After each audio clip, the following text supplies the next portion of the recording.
up guys, Opie here. So we're going to do 10 gym tips, whether you're a beginner or like me, you're going back after the 75-year lockdown we've just been through. So anyway, let's kick it off nice and quick. So the first tip, and I think one of the most important, is go with a plan, make yourself a program or get one and just stick to it. Whether that means you go in and you say you want to do a weight loss thing and then stick to it for a decent length of time. And go in, set yourself a goal, hit it, and then move on to the next thing, whatever that might be. So me personally, when I go to the gym, I'm going to do a 10 to 12 week sort of like hard cut. I'm going to try and undo a lot of the damage I've sort of done through lockdown, through like my own fault and some of like the restrictions placed on me, and just sort of get back in a good base to build up from then. But you guys do whatever you want. If you guys have like managed to heat in a calorie deficit and you're really lean right now, you might just want to go straight into a bulk. But yeah, it's really down to what you guys want to do. Second step is the second tip. It's pretty easy. Just hit 10,000 steps a day. Do it as a non-negotiable. Set yourself a target of it.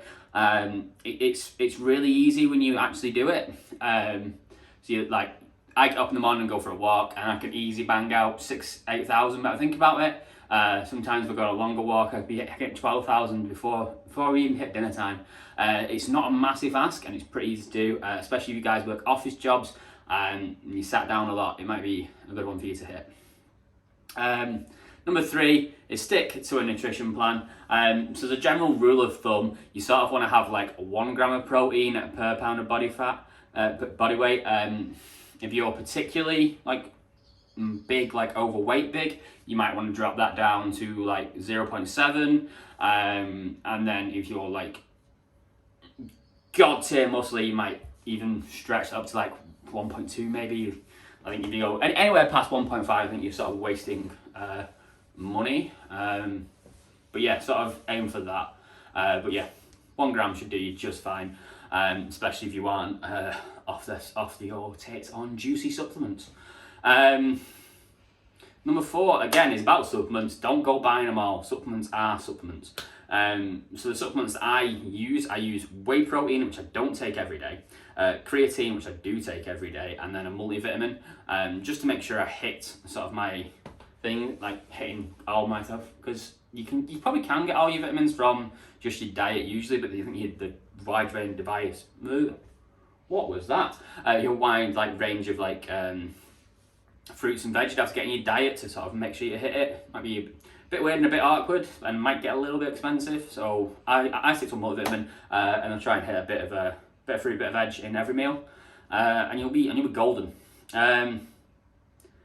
Number 5, get yourself a logbook, or get it on your phone. Get something that you can track yourself how you're doing. So when you go in and do your leg day, so then you go, right, last week I squatted 50 kgs for 8 reps. And then you go, right, so I've got to do 50 for 9 reps. And then when you hit your max rep, so say your rep range is 8 to 12, and then when you hit 12, you go, right, we're going to move a step up. So you do, 55, 60 kgs, and then you try and hit that 8, you lower of the higher weight, and you're progressing week on week. Or the wise words of Greg Doucette, go harder than last time, and you'll be fucking beautiful.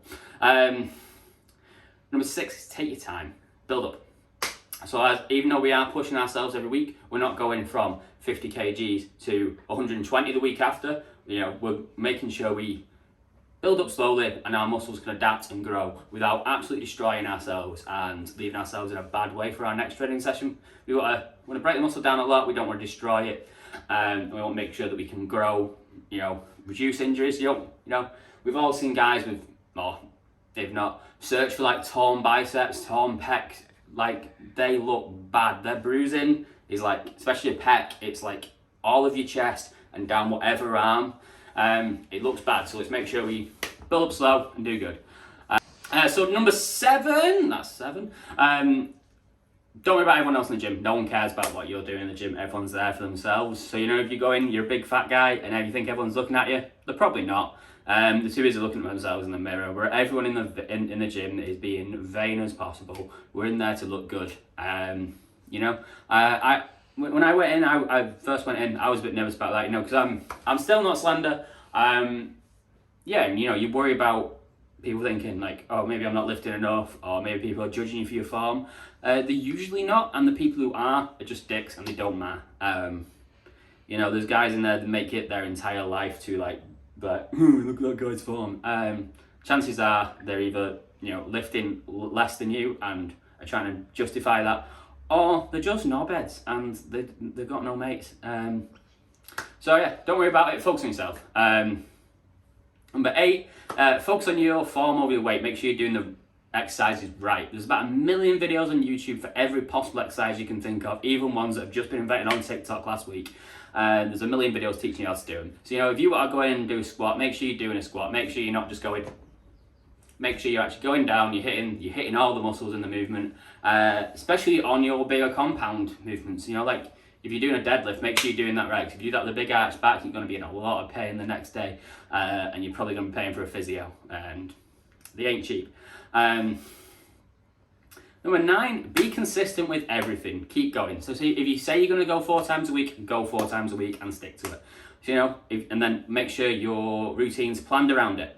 So then you hit every muscle group, you know, preferably twice a week. And so then you have chance to grow and you have chance to rest and heal. Don't be going 4 days in a row because you aren't going to be rested from like the damage you've done before. So, you know, if you go in and do arms, lower body, upper body, legs, by the time you're doing your arms again on your upper body, they're still going to be short, and by the time you're doing legs again from lower body, they're still going to be short, and you're not going to be hitting decent reps, and you're going to be causing yourself more injury, and you're not going to get the growth, because unless, you're off your tits on juicy vitamins. And 10 is give yourself an end goal and a time and hit it. So I'll post a picture of me. So this is what I did in 10 weeks, and this was me burning weight with Nush's 36-week physique. This was like a pure cut.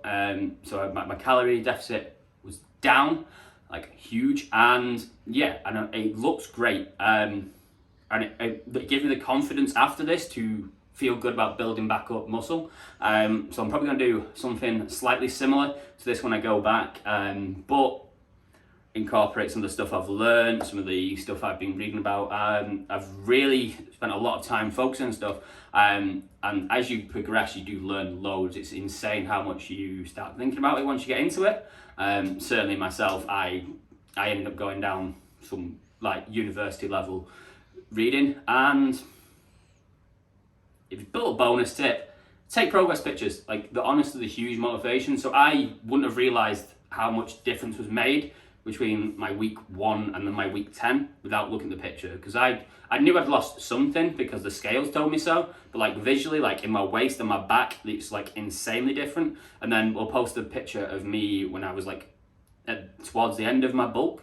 Like, you'll see the difference from the start, like, you know, a little bit more around the hips, but the shoulders, the back, is much different. So like, you don't realize the change unless you look. And sometimes you can get a little bit disheartened by what the scales say, and then when you look at the pictures, you see so much better. Anyway, that's my tips for you guys. I hope you go back, you hit your goals, you get absolutely swole, there's women queuing up for you, and you enjoy your life. Thanks, Mike out.